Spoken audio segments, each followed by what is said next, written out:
আসসালামু আলাইকুম। আমাদের এই যে পেঁপের প্রজেক্ট দেখতেছেন, পেঁপেটা শেষ। এই মুহূর্তে আমরা আবার নতুনভাবে পেঁপের বাগানে রঙিন সাগর কলার চারা রোপণ করছি।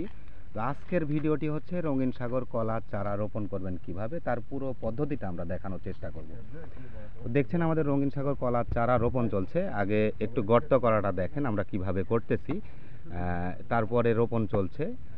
এই পদ্ধতিতে এটা কিন্তু রানিং জমি, পেঁপে চাষ করা আছে, যার ফলে আমাদের তেমনভাবে আলাদাভাবে গর্ত করে 2-4 দিন রাখা লাগতেছে না। এই তো হচ্ছে পদ্ধতি। যিনি রোপণ করলেন তার সঙ্গে একটু কথা বলি। ভাই, এই যে এই জায়গাটাতে রোপণ করলেন, তো অনেকেই দেখা যায় সার সেচ দেওয়ার পরেই রোপণ করে কলার চারা।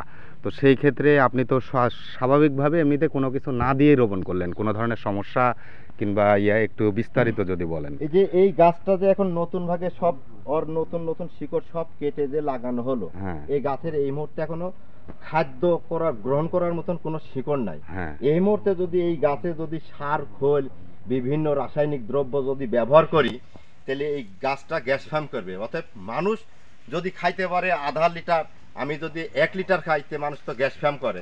সেই ক্ষেত্রে এই গাছেরও খাদ্যের শিকড় না লিয়া পর্যন্ত একে কোনো খাদ্য দেওয়া যাবে না। অতএব আগলা জমিতে, খালি ফাঁকা জমিতে লাগায় গাছের শিকড় নিতে হবে, বেল বাড়াতে হবে, তারপরে যা যা দেওয়ার দরকার কৃষি অফিসের সাথে যোগাযোগ করে ব্যবহার করবেন, তাহলে গাছ টিকবে। আর যদি আগে সার দিতে যান তাহলে গাছ মারা যাবে।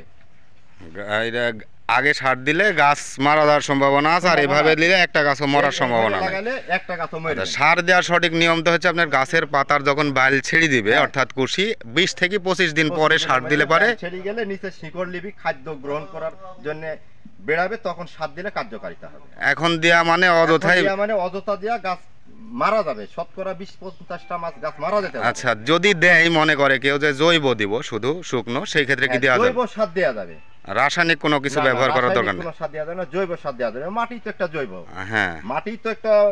মাটি কোবা শুকানি পর সেচ দিলে একটা জৈব সার তৈরি হয়ে যায় মাটিটাই। তারপরে আপনার শুকনা গোবর অথবা যদি খৈল টোল দিতেছে, এগুলা দিতেছে, রাসায়নিক দেওয়া যাবে না। এটাই হচ্ছে দিলে খাদ্য গ্রহণ করতে না পেলে গ্যাস ফার্ম করে। এটাই হচ্ছে কলা চারা রোপণের সঠিক পদ্ধতি নাকি? এই চারাগুলো যে রোপণ করতেছেন, এটা কত হাত দূরে দূরে রোপণ করা আছে? বাংলা 4 হাত, ইংরেজি 6 ফুট। 6 ফুট আর 4 হাতে এটা রোপণের নিয়ম। চারিদিকে 4 হাত, স্কয়ারে 4 হাত, আর ফিতার মাপে চারিদিকে 6 ফিট। এটাই হচ্ছে সঠিক নিয়ম। এই যে আপনারা পুরোটাই দেখলেন, এই পাশে প্রত্যেকটা কলা চারা ঠিক এইভাবেই রোপণ করা আছে, আপনারা দেখতে পাচ্ছেন। রানিং জমি হলে আপনার কোনো কিছু করারই প্রয়োজন নাই, সঠিকভাবে চারা শুধু রোপণ করে দিবেন, তাহলে আপনার কাজ শেষ। আর যদি করতে চান, একটু পতিত জমি পড়ে আছে, সেক্ষেত্রে জৈব ব্যবহার করে যদি রোপণ করেন সেটা সবচেয়ে ভালো হয়। তো এই হচ্ছে কলার চারা রোপণের সঠিক পদ্ধতি। আপনারা আশা করছি কলার চারা রোপণ নিয়ে আর কোনো ধরনের সমস্যা থাকবে না। কোনো ধরনের সমস্যা থাকলে আমাদের সঙ্গে যোগাযোগ করতে পারেন, এবং রঙিন সাগর কলা চাষ করতে চাইলে আমাদের স্ক্রিনে দেওয়া নাম্বারে যোগাযোগ করতে পারেন।